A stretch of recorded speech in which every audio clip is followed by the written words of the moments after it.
Rob, the popcorn machine is empty. Did something happen? I forgot to start it when I got here this morning, but I will get to it when I'm done polishing these Criterion boxes. I love the smell of popcorn in the morning, and without it, we might as well not even open. Yeah, geez, I didn't forget it on purpose.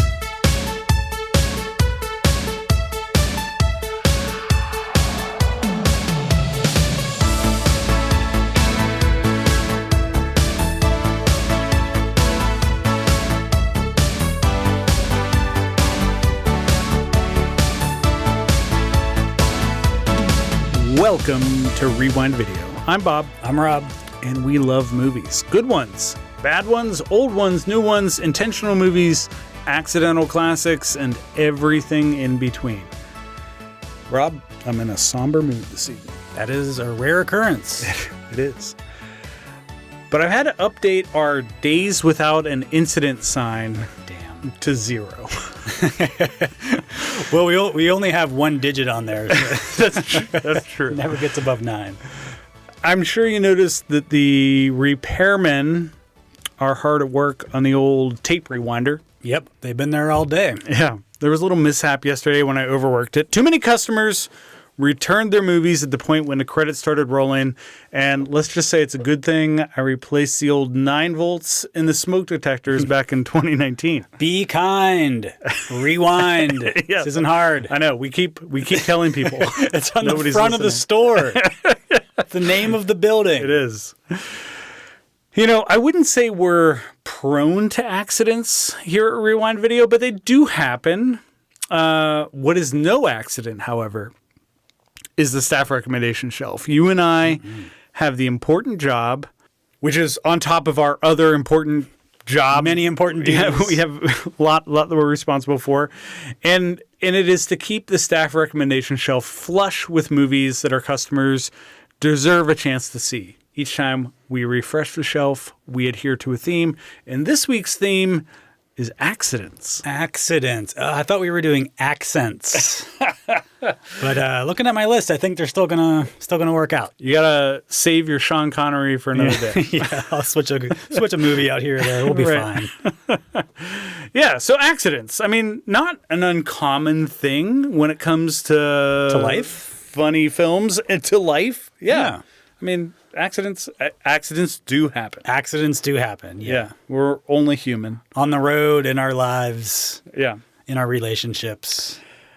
I admittedly, when we decided on this theme, was thinking of accidents in a very specific and literal sense related to car accidents. Yeah. But that's why you pushed for this theme, because I know there's a movie you have been wanting to bring to the staff recommendation shelf for years now, and so far we've been able to keep that from happening. We've avoided it, but not this week. Yeah, the day has come. But there are many types of accidents, and that's the point. And I've avoided car accidents with my other movies, and I think you. Well, no, I didn't. We'll get to that. Kind of accidentally have a few in there. Yeah. It's present. So, I mean, it makes for laughs. It makes for tension. It makes for a good narrative, which is why we decided on it as a theme. So, it can be defined in many ways, and I think we've got quite a few of them tonight. Definitely. Do you want to get us started with your first pick? As I normally do. This is a movie from 1998. It's called Very Bad Things. This is written and directed by Peter Berg. It's filed under Rapid Unscheduled Disassemblies. We definitely get that. Yeah. Here's the back of the box. Kyle Fisher has one last night to celebrate life as a single man before marrying Laura. So he sets out to Vegas with 4 of his best buddies. But a drug and alcohol-filled night on the town with a stripper who goes all the way turns into a cold night in the desert with shovels when the stripper goes all the way into a body bag after dying in their bathroom. And that's just the first of the bodies to pile up before Kyle can walk down the aisle. What a back of the box. It's a little wordy. It's a little wordy, but it's intentionally written. And I think it's a good summary of the movie that teases. It got a little lyrical at the end, pile and aisle. And Kyle. goes all the way into a body bag. I like that. Yeah. But, they could have, you could freshen this up a little bit, I think. Possibly. Here's the tagline. They've been bad, very bad. I'm not mad. Yeah, two of those words are in the title of the movie. Yeah. Like the tag of the tagline is basically the title of the movie. I don't like it when they do that. Maybe that's your thing. I wouldn't say it's my thing, but this movie does involve some very bad things. So Very Bad Things is a black comedy from Peter Berg starring Jon Favreau, Christian Slater, Daniel Stern, Jeremy Piven, and Cameron Diaz. Let's not forget about Leland Orser. Yeah, I know him from this and not much else, right? He was in Seven and Alien Resurrection. Yeah. Kind of doing the same thing, but he's great at that. Kind of jittery and nervous. A very 90s cast. Yeah. Favreau is the groom going to the bachelor party in Vegas. And as you would expect from a bachelor party with both Jeremy Piven and Christian Slater, one of them accidentally kills a prostitute thanks to a misfortunately placed and I would say abnormally large towel hook in the bathroom. Yeah. And very sturdy. Most of those things you bump into and they're coming right off the wall. Not this one. This is really in there. It's a well-built hotel room. So in the process of covering up this accidental death, these guys end up committing a series of crimes and causing multiple other deaths, including some of their own. Not insignificant crimes. Not insignificant, no. Serious crimes. Calling this a black comedy is putting it lightly. Yeah. This is absolutely depraved. It really is. I'm not the first person to say this, but it does feel like a mix of The Hangover and Shallow Grave. Yes, that's exactly what it is. Yeah. Yeah. It's not like gross like a Human Centipede or something. It's not like that, but it's pretty depraved for a studio comedy. No holds barred. Starring some movie stars. Yeah. I don't know if Cameron Diaz was this before the Something About Mary. Yeah, she's kind of up and coming. Yeah, so she's kind of up and coming, but she was kind of an up and coming star. Christian Slater was kind of on the downslope. He didn't really he had a very sporadic career. I think we've talked about that before. We have. But some of these characters are worse than others, but almost nobody is redeemable in any way whatsoever. Maybe Jean Triplehorn, who is Daniel Stern's wife in this, but but everyone else is pretty much a scumbag at some point in this movie. Yeah. But it is a lot funnier than something like Observe and Report, which we just had on the shelf. Yeah. That was about sad and miserable people in a sad and miserable life trying to make something better of themselves and failing. Right. Whereas this is about people who are more or less on the right track of life and watching it all fall apart. Failing dramatically. Yeah. So the main accident in this movie is Jeremy Piven accidentally killing the prostitute. But like we just mentioned, there are other accidents in this, including a couple horrible car accidents. Yeah. And I actually was specifically trying to avoid car accidents because I knew the movie you were bringing to the shelf next. And I'm like, well, that's enough of that. So I was trying to avoid that. We get a couple here, but I think they're not as significant as the first death, which was the accident that sets the whole story on its path. Right.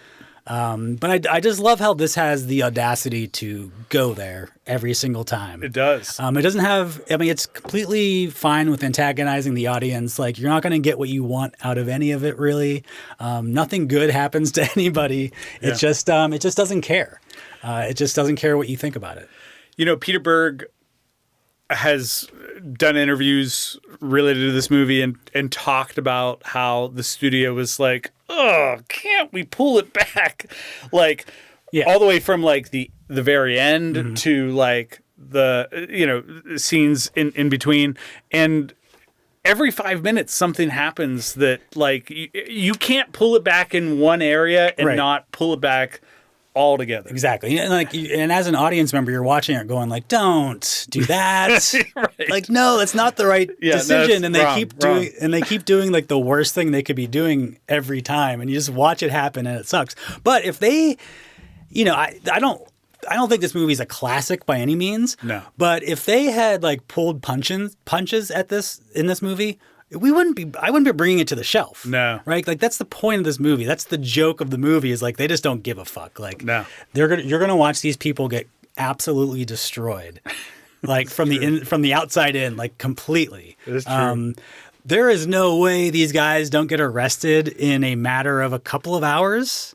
Oh, yeah. We're divorced from reality as it relates to legal matters. Like the odds that a prostitute in Vegas ends up in your hotel room and nobody knows about it, basically zero. Even if that happened, somebody's going to notice that security guard is missing within like 15 minutes. Like these places are jobs with systems, Like if the guy you're working with doesn't come back from his checking on the room, you're going to be like, what the fuck was that? And they're in a casino, which even in the 90s had cameras everywhere. I mean, that was like that was before there were cameras everywhere, but that was like one place. Banks and casinos have cameras everywhere. So like these guys there's no way they're getting away with, they're not getting out of that hotel room without the police showing up. Nope. But on this rewatch, this movie struck me as kind of a take on our current political situation. Okay. Because Jon Favreau and most of his friends are just kind of like these like normal 90s guys, right? And they're not perfect. Maybe they're a little self-involved or overconfident. They think that they have everything figured out. But like for the most part, they kind of do have life figured out. They're getting married. They have houses and stuff. Yeah.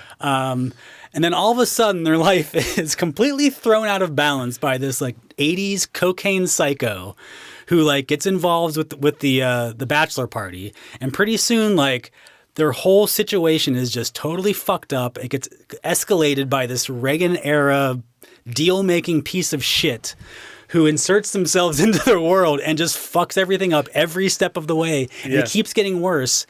And they keep letting him do stuff. Yes. Like obviously it's okay. Jeremy Piven kills a prostitute, but like, why do they think they're going to get away with this? Because Christian Slater's like, I'm the guy that brought cocaine, so everyone's listening to me. And so they do.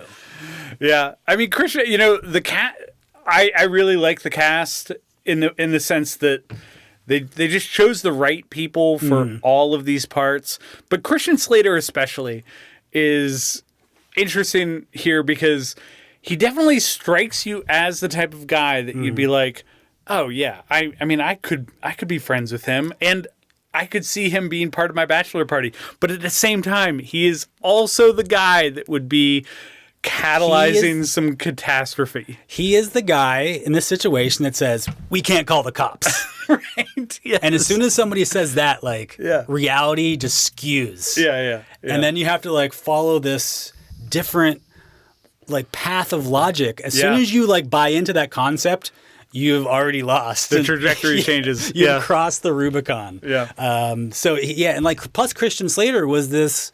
As an actor, he was kind of like a bad boy 80s guy, right? And at this point, this is 1998. Like, this is him being like the dad guy, but he's playing off that image of Christian Slater in the 80s, And it works. And it works because, he's the guy that brought the cocaine to the bachelor party when, they didn't need it. Yeah. So, Very Bad Things. It's rated at 3.1 overall on Letterboxd, which I think is about right. For me, 19 users have it in their 4 favorites, and 27% agree with my 3-star rating, including Rudy Cheese, who says, "This is why I don't party with white boys," which is a good point. Oh, man. Very Bad Things is a movie of big swings. It's just relentlessly dark all the way to the bitter end. And so I'm putting it on the shelf this week for accidents. I'm tickled that you chose that review because it ties in really nicely to my next review, but this was fun, man. I don't know. I remember seeing this back when it was released, and it didn't hit quite the same way it did today. And I don't know if that's just because of the type of movies that have been released since this debuted and where we are now, but yeah, it was fun to go back on. And I did check. This actually released the same year as There's Something About Mary. Okay. In fact, just a couple months later. So, big year for Cameron Diaz. Good on her. Good on her indeed. Yeah. Well, fun pick, Rob. I had a good time with this. What a fun movie to watch. Yeah. You know what I like about movies? They're fun to watch. They're fun. Yeah. Throw one on, you're like, I'm having a good time doing this. Yeah. So let's So you brought some movies to the shelf. It's been a while since I plucked a movie for the shelf that people will be repulsed by. And while there's no cannibalism in my first pick for this evening, there is some implied wound fucking. So buckle up. Much worse than cannibalism. Right. Yeah. Because we are headed to the I hope you weren't expecting a Paul Haggis movie about racism section of the store. And my first pick is Crash. The David Cronenberg. From 2000 and... Nope. We're not going to 2004. We're going back to 1996. Ouch. Yeah. Different time, different Crash. Tell us about the movie, Bob. All right. What's it about? Let me give you the back of the box. After surviving a near-fatal car accident, James Ballard is introduced to a subculture of people who derive sexual pleasure from car crashes. Guided by the enigmatic Vaughn, Ballard and his wife find themselves pulled into a dangerous world where destruction and desire intertwine. Directed by David Cronenberg and based on the novel by J.G. Ballard, Crash explores the darker corners of human obsession and the blurred lines between pain and pleasure. Yeah. Okay. Let me give you the tagline. I don't know if you've seen this yet. Have you seen the tagline for this? I don't recall. Oh, boy. I've been on the Letterboxd page, but... Get ready. Okay. Get ready. I'm buckling up. The tagline for this is shocking, powerful, scandalous, provocative, erotic, brilliant. Oh. That's ugly. It's a series of words. It is, yeah. Are there periods after every word? Every word. Man, Yes. I mean, it's pretty. I don't know. It's pretentious. It's very pretentious. And this movie is pretentious. Yeah. We definitely feel different things about this film, but let's get into that. So this is David Cronenberg's movie. It is an unflinching adaptation of J.G. Ballard's novel and quite different from the book, but it explores the intersection of technology, trauma, sexuality, and it's very, clinical in its approach, stripping away any conventional eroticism that would be present in a movie that's doing what this is doing. That's one way to put it. Yeah, it's kind of, I don't know, it feels like a little bit of an alien world that is detached from the car crashes that take place. Howard Shore does what I think is a pretty iconic score for this. But how does it fit the theme? So obviously, car accidents are the central. Yeah. Oh, they are the central driving force of the movie. Each character is drawn to the physical and psychological aftermath of car accidents, and they are using them as a new means of exploring dimensions of intimacy and control and self-destruction.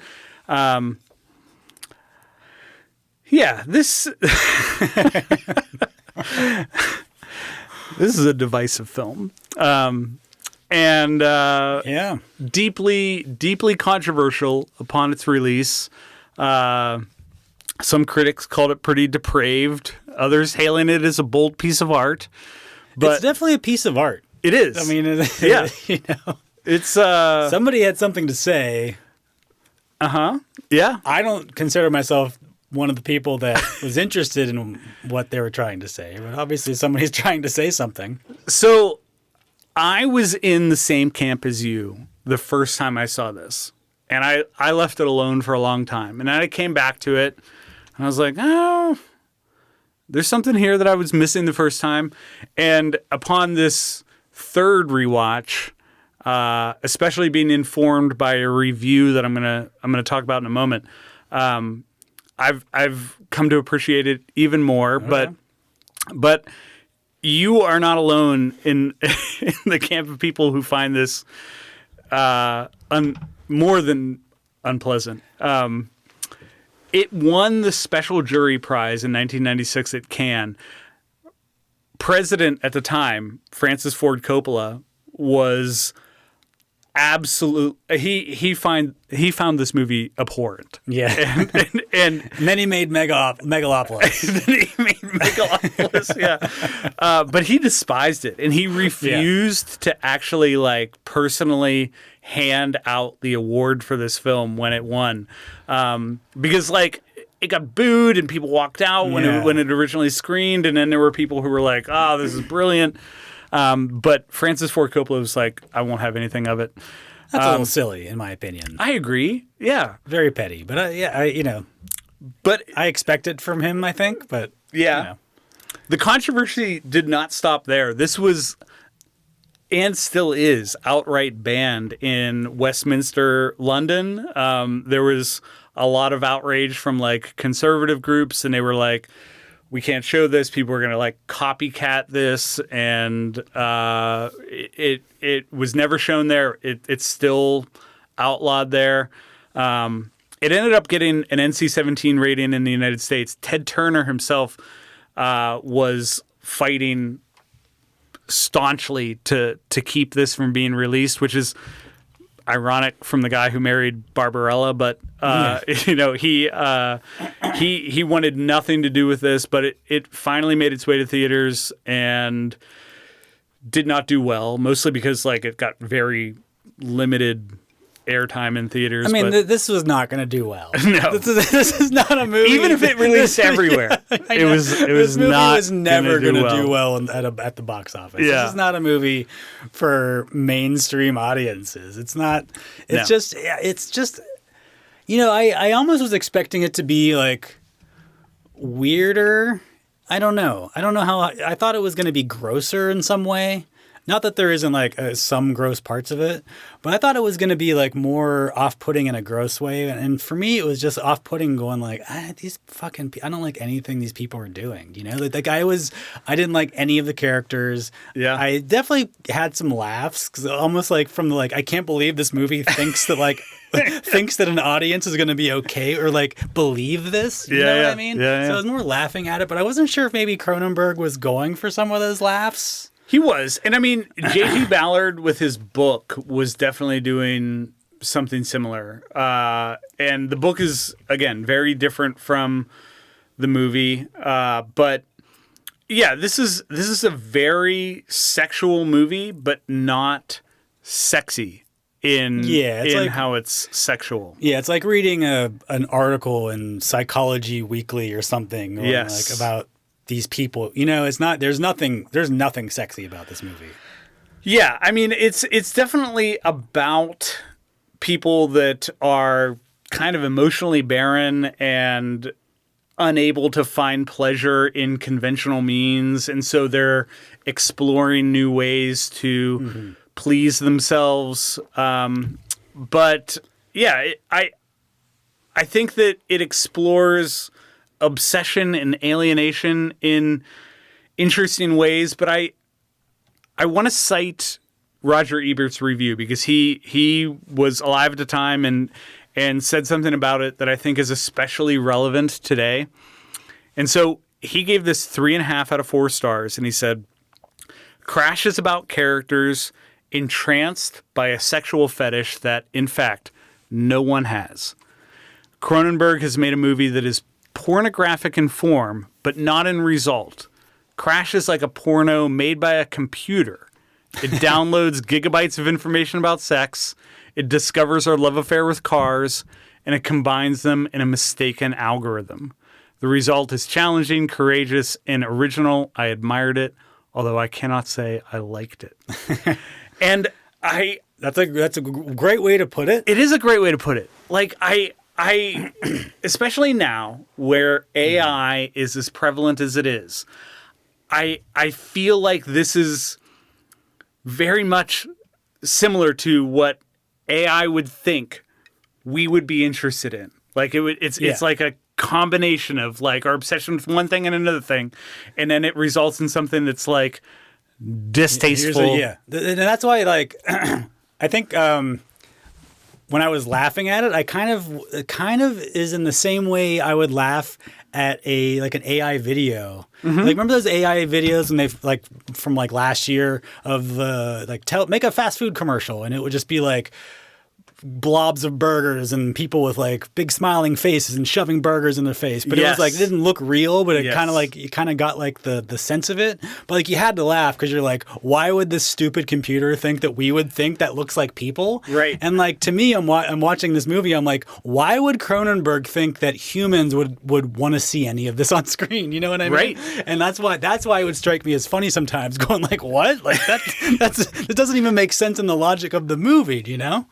I think he was, in my opinion, he was ahead of his time because he somehow in 1996 channeled the reality that I feel like we're currently in, where sex is so accessible and so present in everybody's world, where it's normal things are not a turn on in a way that they used to be. And I think that we're approaching a reality where there are going to be folks out there who pursue pleasure in ways that are unbelievable by previous standards. And this is, in my opinion, exploring that. And I think it's unpleasant to watch, but at the same time, it feels like a little bit of a reflection of where society is headed. And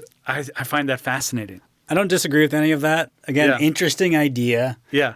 The execution of it is like, it's just not something I want to watch in a movie. Yeah. You know? Yeah. Or at least not in this way. I understand. You know? Yeah. I would not blame anybody for watching this and thinking, that was a waste of my time. But at the same time, I think that there is a really fascinating commentary on the world that we live in today, more even so than the world that Cronenberg was in 1996. Like I said, this only earned $3 million against a $9 million budget, so it did not do well. But it did actually fare better internationally. The $3 million was domestic. It actually scores a 3.7 out of 5 on Letterboxd. A majority of users, 27%, agree with my 4-star rating, and 4,200 people have this on their list of 4 favorites. I know that you are not among either of those groups, but that's the beauty of the staff recommendation show. Yeah, it's a 2-star movie for me. Yeah, I can't blame anybody for not liking this, although I can. I can certainly agree with folks who found something to love here. I understand the high rating on that too, 3.7. You know, that people, if you're going to watch this movie, you're the kind of person who wants to watch a people getting horny over car crashes type of movie, you know? I think David Cronenberg is exactly the right person to make this movie. In a world where this movie has to exist and somebody has to make it, David don't Cronenberg. Live in that world. Nobody had to do this. Well, I can't imagine anybody doing it better. And I personally think that it was done really well. But I think you'll get a kick out of the review that I plucked, which was by Zoe Masson. who said, "White people are crazy." Which, following the Very Bad Things review, I think is, poignant. I view this movie as I now view a lot of David Lynch's stuff. Yeah. Or it's like, listen, like, this is an artist who had a point of view about an idea and they expressed it, and I don't like it. Like, that's like, I'm happy that Cronenberg got to make his movie. Yeah. And I'm not really interested in watching it again, but I recommended by Bob. Yeah. So yeah. It sounds like your kind of thing.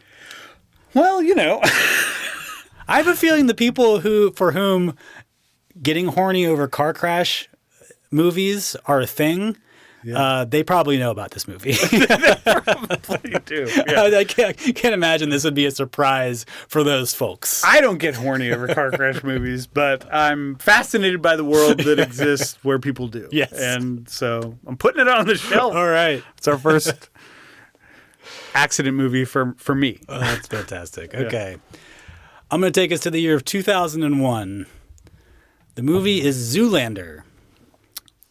This is filed under investigatory journalism. Here's the back of the box. Clear the runway for Derek Zoolander, VH1's 3-time Male Model of the Year.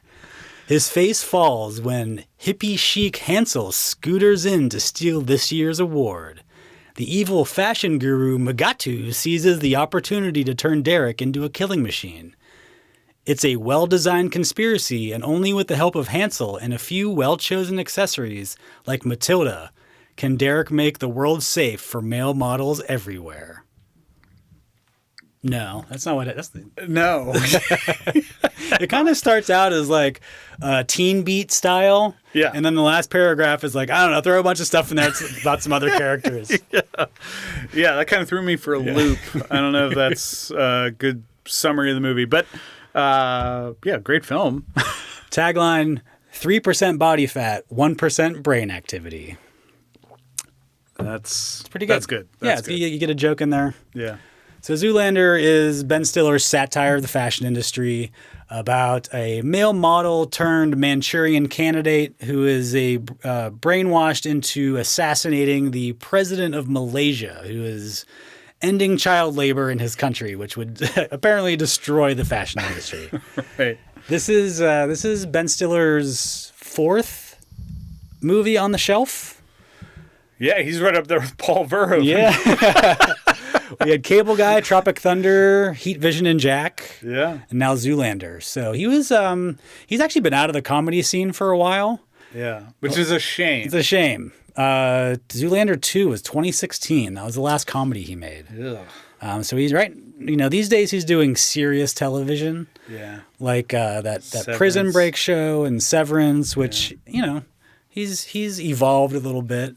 But when he was in the comedy game, he was definitely one of the best. Oh man, Ben Stiller show, and doing things that nobody else was doing, which cemented his place in the pantheon. You know, like he was great.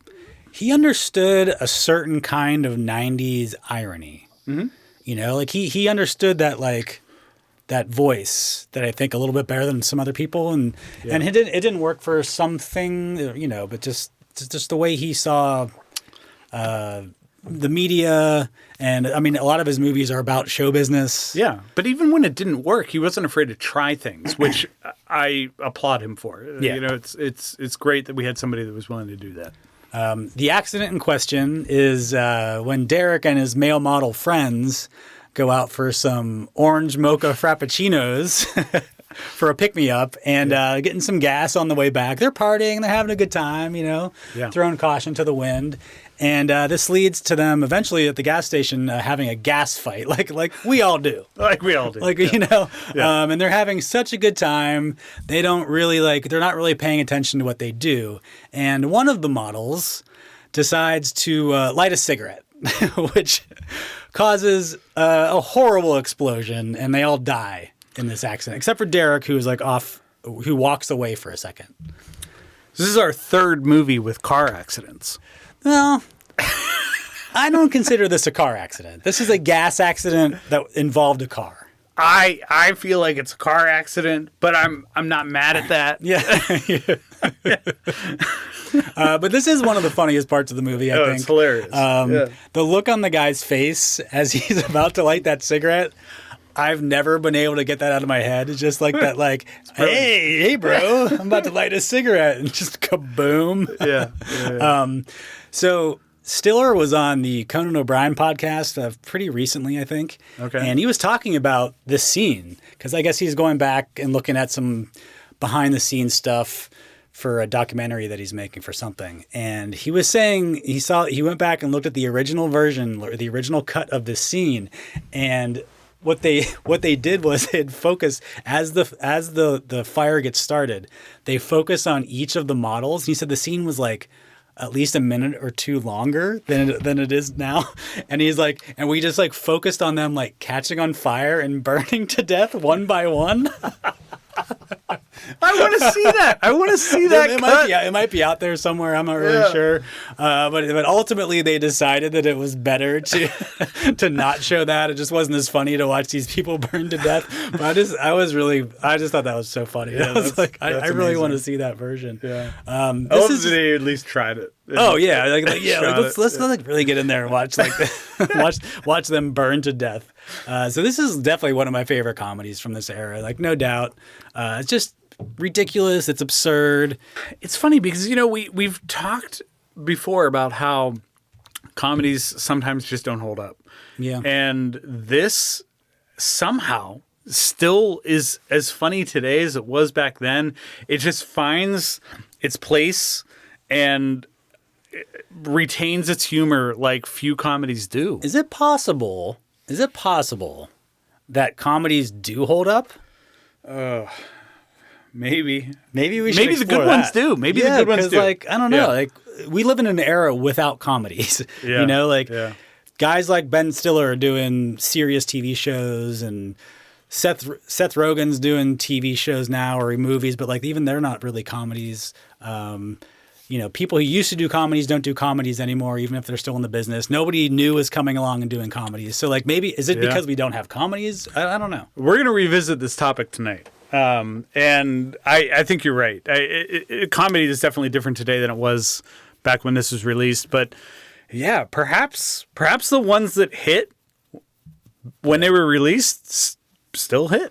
Because, like, I don't know, like going back, like looking at the shelf and movies that we watch here at the store, like Anchorman. You know, it's not always just nostalgia that makes these movies funny. Mm-hmm. Like, these movies are funny even if they're 20 years old. Yeah. So, I don't know. Maybe that's maybe we should look at it a little bit different. We should think about it, yeah. Yeah, let's hear from the audience about that. But for me, the standout of the cast, and we get Stiller's really good in this. Ben Stiller's dad's really good in this. Will Ferrell is kind of overlooked. This is kind of like an overlooked part. You don't really hear about it much. Yeah, but he's great. He's really funny, but the standout to me is Owen Wilson as Hansel. Like, for me, he makes the movie. Yeah. There's just something. It's like such an effortless performance, which I think is what made Owen Wilson so great back in this time period. Is like, especially like the Wes Anderson movies. It was like, this guy's not even really trying. It just kind of seems like who he is. Yeah. You know, and everyone else in this movie is just being so silly. They're all turning it up to 11, and Hansel's just like, hey man, like, why don't you come by the apartment, you know? Yeah. And like, he's also just like this, he has this enlightened stupidity about him, which is, I don't know, maybe like becoming a kind of a common trait in like online culture these days.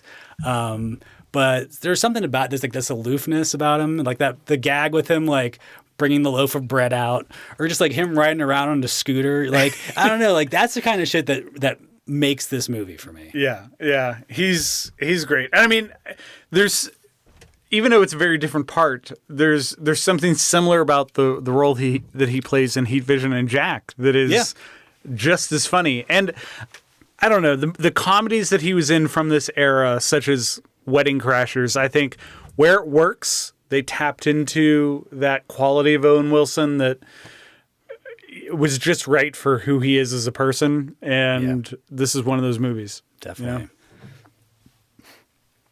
know? So Zoolander, it is 3.4 overall on Letterboxd. 3,800 users have it in their 4 favorites, and 22% agree with my 4-star rating.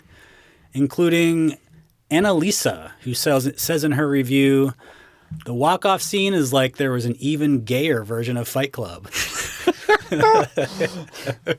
So Indeed there was. Zoolander is it's just a hilarious, stupid movie, and I'm putting on the staff recommendation shelf this week for accidents. Yes.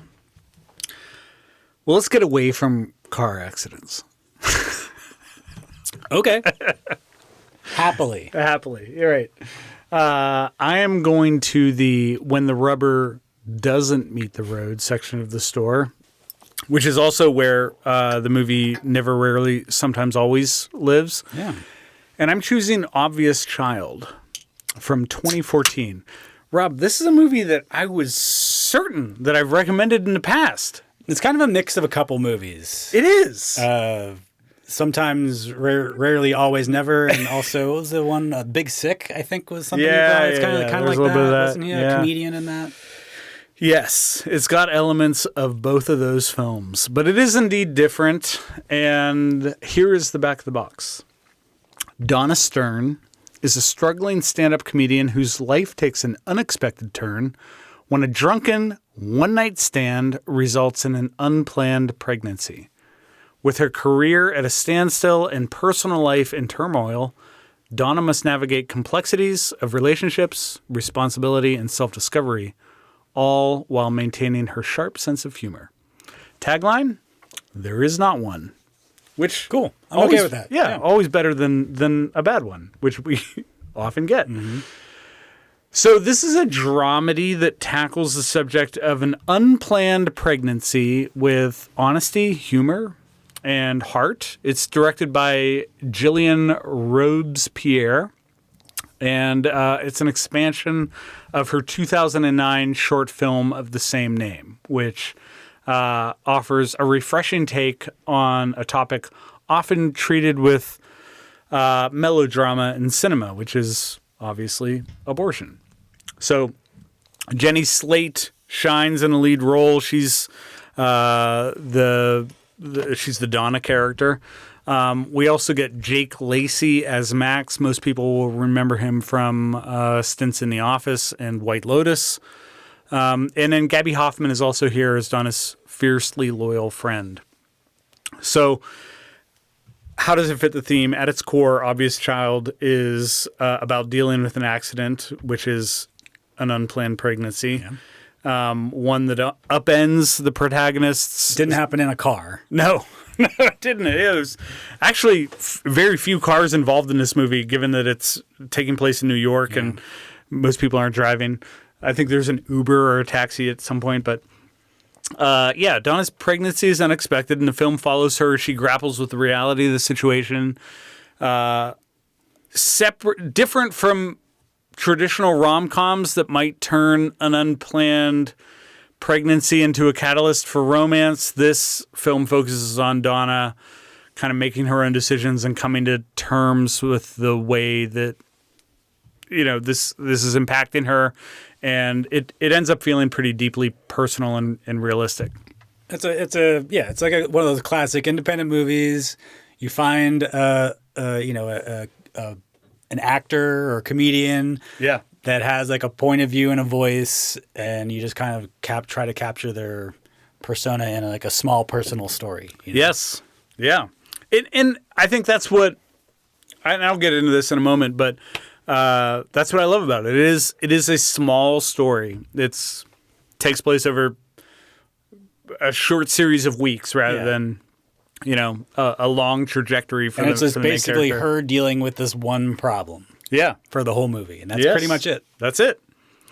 It was shot in 18 days. This is Gillian Robespierre's directorial debut. And what I think is especially important about this movie is that the director worked with a woman from Planned Parenthood who actually plays a role working with Hollywood studios and directors to ensure that any time that they're depicting scenes related to abortion or even scenes related to Planned Parenthood, that it's depicted accurately and in an authentic way. And this movie does a great job of not tiptoeing around the subject of abortion, but handling it with poise and again, authenticity that you don't often see. So I admire her for that. But what I really love is that the cast and the performances here are pretty fantastic. Jenny Slate is leading the way in a role that kind of feels tailor-made for her comedic sensibilities. Obviously, she's a stand-up comedian in this film, and we see some of that. We see some of the behind-the-scenes of stand-up comedy, which, again, we also get in Big Sick. Mm-hmm. But it's always fun to capture that, and I think they do a good job here. Yeah, she kind of has, a professional meltdown because of her personal meltdown. We get to see that unfold. Yeah, which I think is believable. I could imagine that happening where a stand-up comedian just brings her life into her act. They hand you a microphone and you can say whatever you want, right. And so sometimes people are going to just lay it all out there. Yeah. There's there's a lot of people out there in doing stand-up comedy that maybe aren't in the best place in life. Right. And you're going to get some of this, I think. Ooh, you definitely are. You definitely are. But what I think makes this special, and we already kind of touched on it, is the smallness of the story, the authenticity of the characters. Everything feels really natural and real. The way this movie handles its central theme of abortion is pretty refreshing. And, presenting an accidental pregnancy without a heavy-handed, moral stance, and instead with a mix of, humor and honesty is just nice to see. Yeah. So, I know that, for many women, there is no blueprint for how to navigate an unexpected pregnancy, and Obvious Child kind of captures that uncertainty with an approach that feels both deeply personal, but still maintaining a brisk and entertaining way of telling the story. I have to believe that you appreciated the 85-minute runtime. Yeah, always. Which lends itself to the briskness and the smallness of the story. But yeah, I'm glad that this talks about abortion in a way that is especially relevant now, where abortion is in the crosshairs and it deserves to be discussed and treated in an authentic way, and we definitely get that here. Definitely. So I couldn't help but to pluck a comment from the reviewer Mary Rose Samariba, who writes for the Human Life Review. Okay. She dismissed this film as obvious propaganda.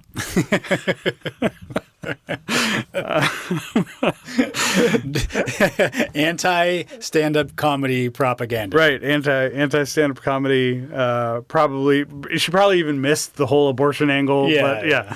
Those people hate stand-up comedians. Indeed.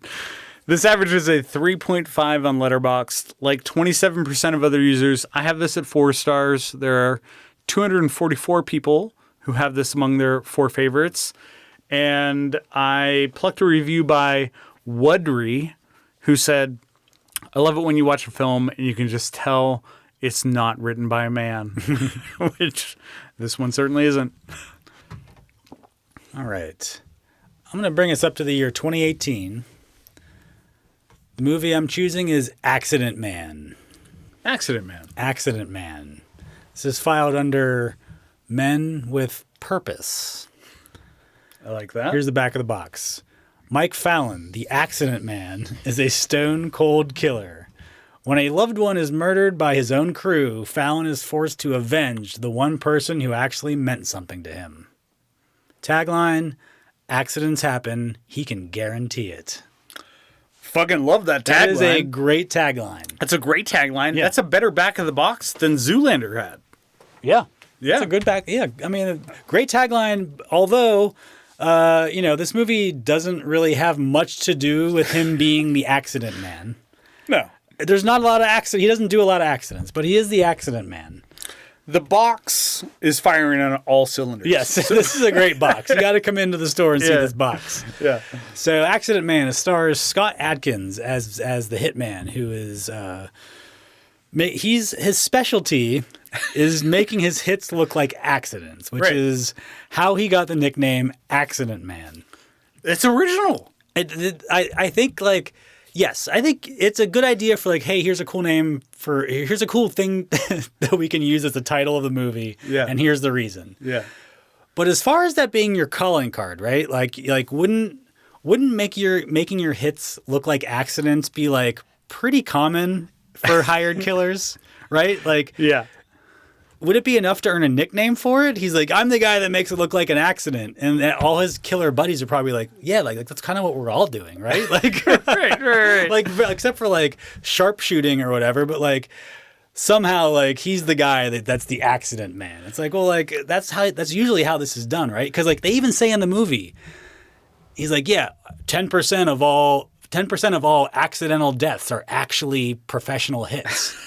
So you're saying that like everyone's the accident man, right? Like, right. You know, you're not that special, but yes, it feels like it's meant to conjure this nickname in a way that like John Wick is the Baba Yaga. Yeah, like you're supposed to like whisper like, well, you don't want to fuck with the accident man. Yeah, because he'll make it look like an accident. Right. I don't know. I just found it kind of silly. But I don't dislike it. But it's just kind of like, it is kind of silly. Really? Yeah. Like it's not that should be what the job is. But kind of like in the John Wick universe, the assassination business is booming, and like the world is just littered with these professional killers. Oh yeah, lots of them. They're everywhere, and so Scott Adkins is this cross between Jean-Claude Van Damme, Jason Statham, I guess.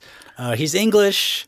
He very much has that like gruff English tough guy persona about him. Yep. Which is very much like Statham, but like career-wise, he's way more along the lines of like a JCVD. Yeah. Where like he has this giant filmography of these like direct-to-video B movies. They're almost all action flicks, but he's never broken into the mainstream, really. Right. You know? He has a few bigger movies on his resume. He was in John Wick 4 in a fat suit. That was him? That was him. Oh, wow. You know, but he didn't even get to be himself, you know? No. Which is kind of a bummer. But like all of his movies are like Savage Dog, Ninja, One Shot, The Debt Collector. He was in Hard Target 2. So it's like it's kind of the sort of stuff that gets lost in the shuffle of like this like streaming glut of content, but like it's like fairly well known to the video store crowd who you walk into the action section and like the dad section of movies, you know, like there's a lot of them, and you always know what you're going to get. Yes. You know, all his movies are between like 2.7 and 3.2 on Letterboxd. You know, like they're all right in that zone. That feels right. Yeah. And Accident Man, it delivers on that premise. You know, it's just like it's Adkins doing what he does best. He has the martial arts skills to like keep the action exciting. Like he also has the feel and look of like a street fighter. You know, like he doesn't seem like a karate teacher. No. You know, this isn't Gymkata, you know, and the action's pretty good. I agree. You know, it's pretty bloody, it's violent, and it's kind of action trash that goes down easy. It's a direct-to-video junk food. Yeah, yeah. But sometimes that's exactly what you're after. And it's not often that type of fare delivers effectively, but this does. Yeah, I mean, you need good fight scenes. You need somebody who can keep your attention on screen. Who it doesn't need to use a stunt double for everything. You know, right? That matters in a movie where like the script isn't great, and you know, like this isn't the kind of movie that you can like analyze the story or the plot or whatever. You're just like, it's like English tough guys walking around being tough. You know, getting in arguments sometimes, and like behind their backs they're killing people and whatever. Then there's a karate fight. You know, like that's all we're looking for, and that's what we get. I wish there were more accidents. Agree. But they show a couple at the beginning just to show you that he is the accident man. Right. But you can imagine the elevator pitch for this, where I mean, it's essentially the back of the box, and you've piqued my curiosity. Like I'm ready to see that. Yeah, yeah. But also, like, Adkins is a guy who has 80 movies on his filmography. Yeah. And so, like, on some level, there's just somebody going, like, okay, what's the next one? And somebody's like, Accident Man? I don't know. And then they're like, cool, what's the story? And then they have, like, 2 weeks to write it, you know? Like, that's how these movies get made, and that's what kind of why they are what they are. But I don't know. I like it. Yeah, it's fun. So the Accident Man, it's at 3.0 on Letterboxd, which is, right there. 6 users have it in their 4 favorites. 6 users. Oh, wow. 33% agree with my 3-star rating, including Fanta Molotov, whose review says, fun film, but he solved way too many problems with punching instead of accidents. But I'm not going to hold that against it. I'm putting it on the staff recommendation shelf this week for accidents. It might be why it's not a 4-star movie, but hard to hold it against it. Still a 3-star movie. It's fun. And you know what? If accidents aren't your thing, but you do like fighting movies, look up Scott Adkins movies. They're all right in that zone. If you're more into CIA stuff, he's got one of those, you know. You won't be disappointed. Yeah. Well, fun pick. I enjoyed this, and it's a great fit for the theme. It really is. Once again, you've got some letterbox qualities that are similar to my next film, which is something I plucked from the Alligator Police section of the store. And it is the 2025 film, You're Cordially Invited. So very, very new. Back of the box here. When 2 weddings are accidentally scheduled at the same venue on the same weekend, chaos ensues as the bridal parties clash in a battle to preserve their special days. Starring Will Ferrell and Reese Witherspoon, this romantic comedy explores the hilarity and heartache that come when meticulously planned events go awry. Tagline: save the date, prepare for chaos. It's good. It's pretty good. Yeah. It's better than a lot of things relating to this movie. So this is directed by Nicholas Stoller, who has a great resume. I mean, he's responsible for Neighbors, Forgetting Sarah Marshall. Okay. He's done some funny movies in the past. And it brings together comedy heavyweight Will Ferrell and Reese Witherspoon in a tale of... Media mogul Reese Witherspoon. In a tale of wedding mishaps and unexpected connections. So, how does it fit the theme? The central accident is a scheduling mishap that results in 2 weddings being scheduled on the same day in a place where only 1 wedding can happen per weekend. And that serves as the catalyst for the film's plot. This unforeseen error definitely forces the characters to navigate a series of somewhat comedic events and heartfelt situations, but it highlights how accidents can lead to unexpected opportunities for growth and connection. It also shows you accidents happen. You got to adapt. Accidents happen. Yeah, you gotta Not always going to get your way. You gotta roll with the punches. Exactly. So why did I choose this? I was hoping when I watched this for comedy to be back, because as we've observed and talked about several times in the past, and including tonight, comedy just seems to have disappeared from culture, at least movie culture. Yeah. And I don't know. I saw Will Ferrell here. I saw Nicholas Stoller, and I thought, all right, I'm going to laugh, and I did. Kinda. It's funny. It's a romantic comedy in the platonic ideal that we have of it. You know. Yeah. When you think of because Obvious Child is a romantic comedy. Yes. But not like this. This is like the classic romantic comedy where it's like Julia Roberts and whatever, and you laugh 8 times, and mostly you're just following like these emotional beats, you know? Yes. So yeah, it's like it is a comedy, but it's not a comedy. No. In fact, I think that to appreciate this movie, you have to look past Will Ferrell. I think that he is the weakest part of this film. I wish that he wasn't cast in his part. It feels to me like he is playing kind of an amalgamation of all the roles that he's played in some of his biggest comedies in the past, kind of rolled into one. And well, I think here's the problem is because he is somebody who is... He's not meant for this world of comedy being in every other kind of movie, you know? Yeah. He belongs in comedies, like Zoolander, you know? Yes. But now it's like, comedy has just gotten absorbed by these other movies because like mid-budget movies don't exist or whatever.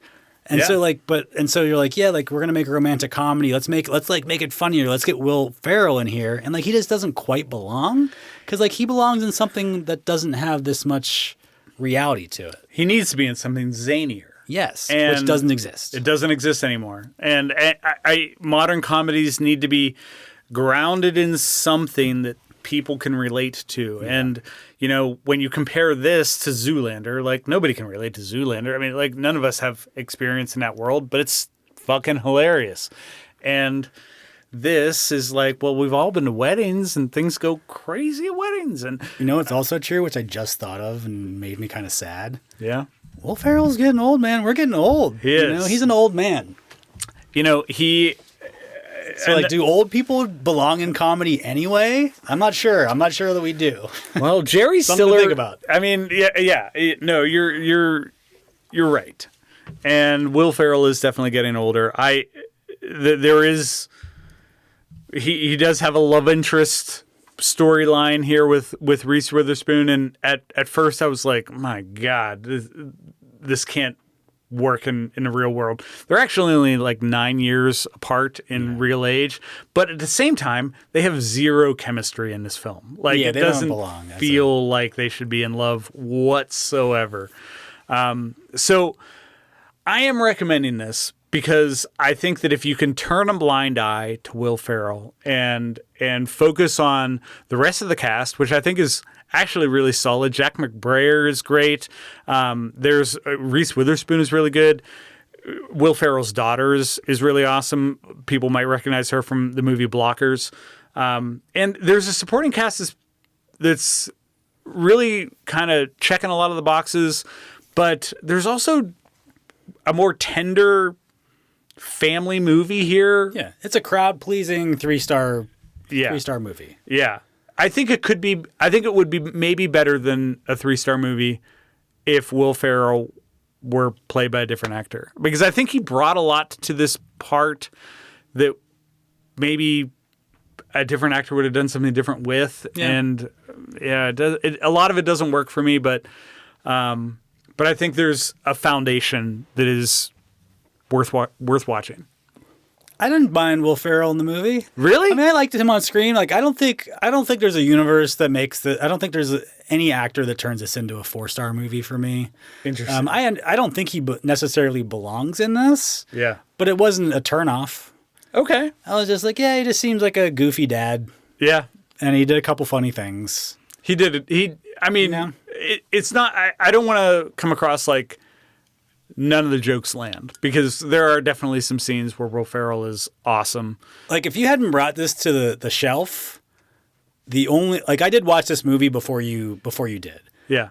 I would not have watched it if it had been somebody. If it would have been like Luke Wilson and Reese Witherspoon, I'd be like, no.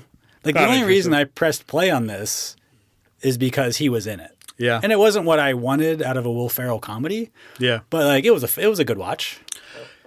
I'm really curious to see if we get a Will Ferrell comedy like we used to get. Yeah. Back in the Talladega Nights, Anchorman days.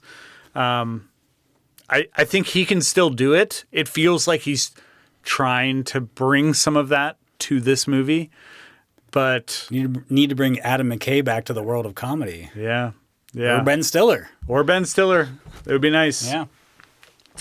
So this averages a 2.3 out of 5 on Letterboxd. And I have this at 3 stars, along with 24% of people. Only 7 people have this among their 4 favorites. So one more than your 6 from Accident Man. And I understand why the scores are low, but like I said, I think if you can look past Will Ferrell, there's something interesting here. If you're looking for a lighthearted romantic comedy when your family's around, throw it on. This is perfect. So I plucked Carter.move for his 2.5 star review, and he said, "I'll take a dumb Amazon Prime comedy over a Netflix action flick any day." Which, there you go. Maybe depends. Yeah, maybe depends. But yeah, this did go straight to Amazon, so we don't have box office numbers, but it is my final pick for Accidents. So going on the shelf. Cool. Rob, we got through another episode, another staff recommendation shelf without any mishaps. Wouldn't you agree? Well, we're not quite to the end of the episode yet, but I'm pretty confident. Yeah, it feels like we're headed in the right direction. Yeah. Might have something to do with, like you said last week, we did just discuss safety. Yes, that's true. That's certainly playing a role. A lot of safety meetings here at the store. Whatever the cause, the effect is a staff recommendation shelf freshly stocked with 6 new movies, all dealing in accidents. And the films that we chose are Very Bad Things, Crash, Zoolander, Obvious Child, Accident Man, and You're Cordially Invited. Visit rewindvideopod.com the next time you're on the internet.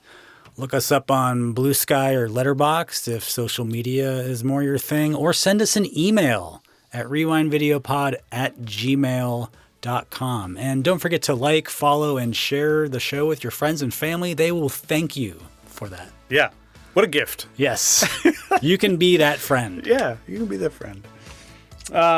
Next time, we're going to brave the paparazzi, focus our attention on fame. So we're used to money, it, folks. Attention, flashing lights. That's just life here at Rewind Video. It is. Just another random Wednesday.